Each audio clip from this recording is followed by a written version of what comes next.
Pagbasa mula sa aklat ni Propeta Ezekiel.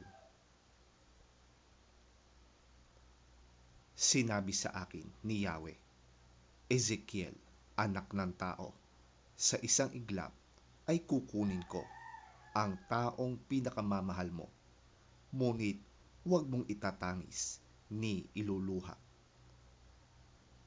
Maaari mong daanin sa buntong hininga, ngunit tibayan mo ang iyong loob. Manahimik ka at huwag iparirinig ang iyong pagtangis. Huwag kang lalakad ng walang sapin sa paa at lambong sa ulo na tanda ng pagluluksa. Huwag mo tatakpan ang iyong muka ni kakain ng pagkain ng mga upahang taga-iyak. Umaga nang ako'y magsalita sa mga Israelita.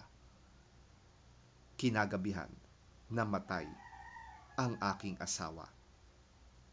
Kinaumagahan, ginawa ko ang iniutos sa akin ni Yahweh. Tinanong ako ng mga tao, ano ang ibig mong sabihin sa ginagawa mong ito?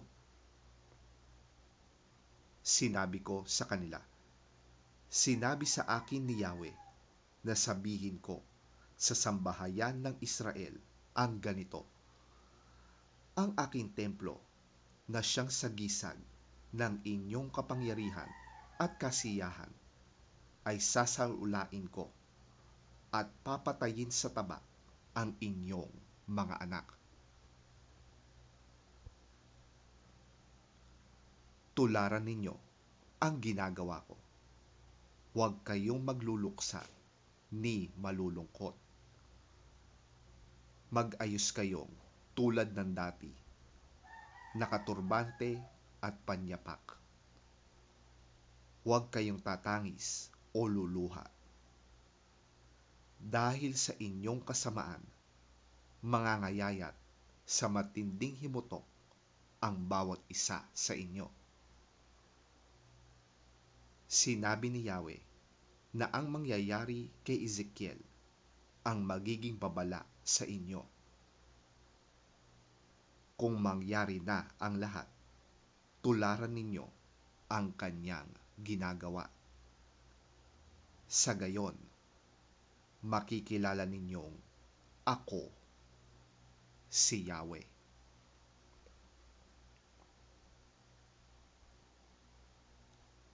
Ang salita ng Diyos. Salamat sa Diyos.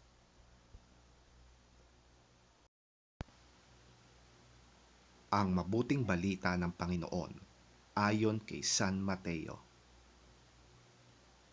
Papuri sa iyo, Panginoon.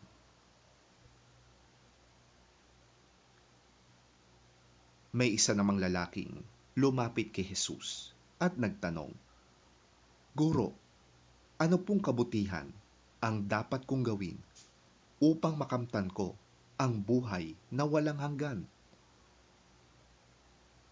Sumagot si Jesus, bakit mo ko tinatanong kung ano ang mabuti? Iisa lang ang mabuti. Ngunit kung nais mong magkabit ng buhay na walang hanggan, sundin mo ang mga kautusan ng Diyos. Alin sa mga yon? Tanong niya. Sumagot si Jesus, huwag kang papatay, huwag kang mangangalunya, huwag kang magnanakaw, huwag kang sasaksi ng walang katotohanan, igalang mo ang iyong ama at ina, at ibigin mo ang iyong kapwa gaya ng pag-ibig mo sa iyong sarili.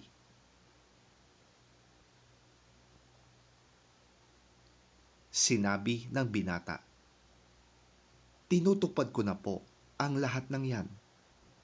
Ano pa po ang dapat kong gawin? Sumagot si Jesus, kung ibig mong maging ganap, ipagbili mo ang lahat ng iyong ari-arian at ipamahagi sa mga may hirap ang pinagbilhan at magkakaroon ka ng kayamanan sa langit.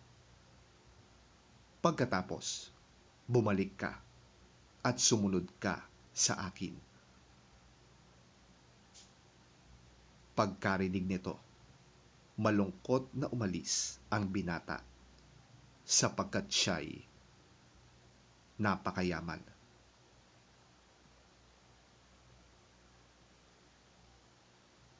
Ang mabuting balita ng ating Panginoon. Pinupuri ka namin, Panginoong Hesukristo.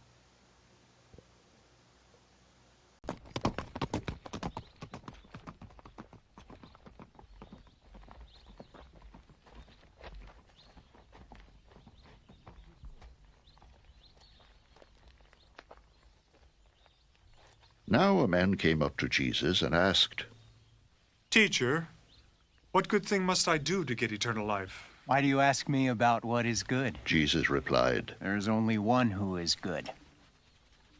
If you want to enter life, obey the commandments. Which ones? The man inquired. Jesus replied, Do not murder, do not commit adultery, do not steal, do not give false testimony, honor your father and mother, and love your neighbor as yourself. All these I've kept. The young man said. What do I still lack? Jesus answered, If you want to be perfect, go sell your possessions and give to the poor, and you will have treasure in heaven. Then come follow me. When the young man heard this, he went away sad, because he had great wealth.